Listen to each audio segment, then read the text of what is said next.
What's good, my bitches? Welcome back to the channel. And today I'm going to be doing a breakdown for my predictions for UFC Fight Night, Adesanya versus Imavov. And keep in mind, I'm only going to be breaking down the fights I care about. I'm not going to be going through every single fight on the prelims and picking guys I've barely heard of because I couldn't be asked to do that, to be honest. It's a long weekend. I'm having a nice day off. I'm recording this in my friend's car. So, yeah, I'm just going to break down the fights I care about and give my analysis on all of them. Those three fights I'm breaking down will be Adesanya versus Imavov, MVP versus the face of inbreeding, and what was it? Oh yeah, Sergey Pavlovich versus Jairzinho Rozenstruik. But without further ado, here are my breakdown predictions for these three fights. Starting with Jairzinho Rozenstruik versus Sergey Pavlovich. I'm going with Sergey Pavlovich. I mean, if you're picking against Sergey Pavlovich against a black fighter, then your MMA analysis cannot be trusted, and you are just full of shit. So yeah. But on a serious note, I do think Sergey Pavlovich's longer reach is going to be able to hit Sergey Pavlovich. If that even makes sense. I don't even fucking know if that makes sense. But anyway, I think he's going to be able to catch Jairzinho Rozenstruik. I think he's going to wobble him and he's going to be able to put him away.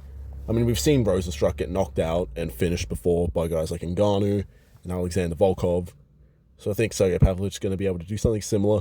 And in typical Sergey Pavlovich fashion that he usually does to minorities, he's going to beat the living shit out of him. Like a police officer. I mean, come on, what's his record against minorities? He fucked up Curtis Blades. He fucked up Derek Lewis. He fucked up Taito Ivasa. The dude is like undefeated against minorities.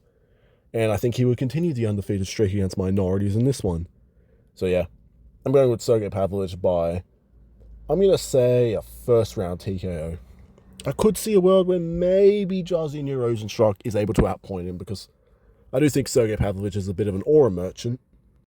And Jairzinho is very good at utilizing his long weapons like his jab and his low kicks like we saw against Shamil the Blob Gaziev or Taito Ivasa. But at the same time, I also don't think he's as good as Volkov. It's like, I don't think he's going to be able to implement that game plan as well as Volkov did, or as well as someone like a Cyril Gahn could do. And he's definitely not going to spark him out cold like Tom Aspinall did. But either way, I could see a world where Jairzinho Rozenstruik maybe wins. But yeah, I'm going with Sergey Pavlovich by first round TKO.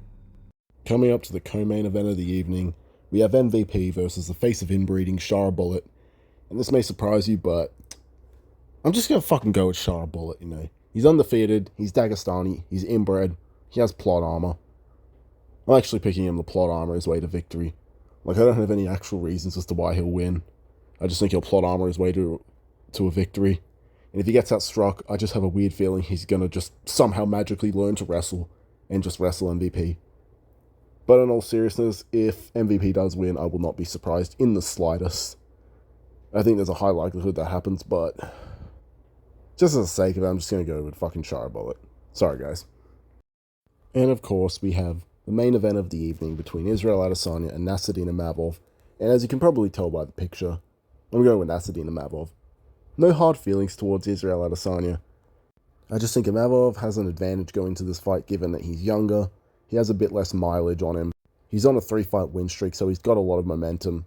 And Adesanya, on the other hand, I feel like he's coming towards the end of his career. He's on a 2-fight losing streak. He's taken a bit of damage.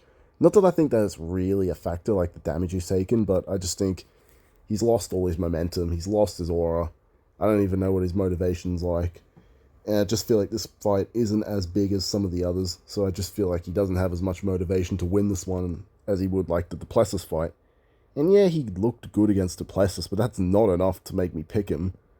Like, I'm very rarely going to pick a fighter to win over a loss. But yeah, Imavov's also looked great recently. He knocked out Jared, well, didn't knock him out, but he finished Cannonier, beat the brakes off of Roman Dolidze, was schooling Chris Curtis, and even out-grappled Brendan Allen. Like, I think a lot of people are being too harsh on Nassourdine Imavov for the last fight against Brendan Allen. Like, he barely even got hit. Like, everyone going, oh, he went to war with Brendan Allen. No, he fucking didn't. I watched that fight back, and most of his shots were being blocked or were missing. The only shot of any significance that Brendan Allen landed was a knee in the clinch in the third round. Other than that, most of his shots were being blocked, and yeah, he did land occasional shots, but Imavov was piecing him up outside of that. And Imavov out-grappled Brendan Allen. If he can out-grapple Brendan Allen, I think he's going to be able to out-grapple Adesanya as well. I don't know if he will shoot takedowns or I think he might, but I think he's going to be able to out-muscle Adesanya in a clinch. I think that's where a lot of this fight will be. A bit like the Cannonier fight, and even in some moments in the Roman Dolidze fight. Even against Brendan Allen, although the fight was in the clinch. And even on the feet, I do think Imavov is the better boxer. I think he has very good defense, and on top of that, he has an iron chin. So I don't know why these Adesanya fanboys think he's going to go in there and knock him out. And call me crazy, but I honestly think it's more interesting, at least for me, if Imavov wins than Adesanya wins. Because we know Adesanya is not going to beat Dricus. He's not going to beat Hamzat. I doubt he beats Sean Strickland again. And honestly, I'm just kind of sick of him having him around at the top. Like, does anyone remember how boring Adesanya was as a champion? I don't know why all of a sudden everyone switched up on Adesanya now that he's not champion. A bit like with Usman. Are there seriously people who want Adesanya as a champion again? No. No, no, no, no. No, no, no, no, no, no, no, no, no. Overall, I am expecting a competitive fight regardless of who wins. Like, I think it's going to be a 48-47 decision either way. Like, I think it'll be close enough to where if Imavov wins, the Adesanya fans will be like, oh my god, that was a robbery. But I still think Imavov will be the clear winner. And even if Adesanya wins, again, I think it'll be the same thing, just reversed. But yeah, I'm going with Imavov ultimately just because I think he has the better boxing. I think he has good enough defense to where Adesanya can't just KO him like he did to Paulo Costa or Robert Whittaker or Alex Pereira. And also, Imavov does have a granite chin. Like, the guy's eating shots from Jared Cannonier, who's one of the hardest hitters in the division. So even if Adesanya does catch him at one point with a big counter, I don't think he's just going to be able to get him out of there like he did to Pereira. And even then, I don't see Imavov overcommitting to strikes because he never really does.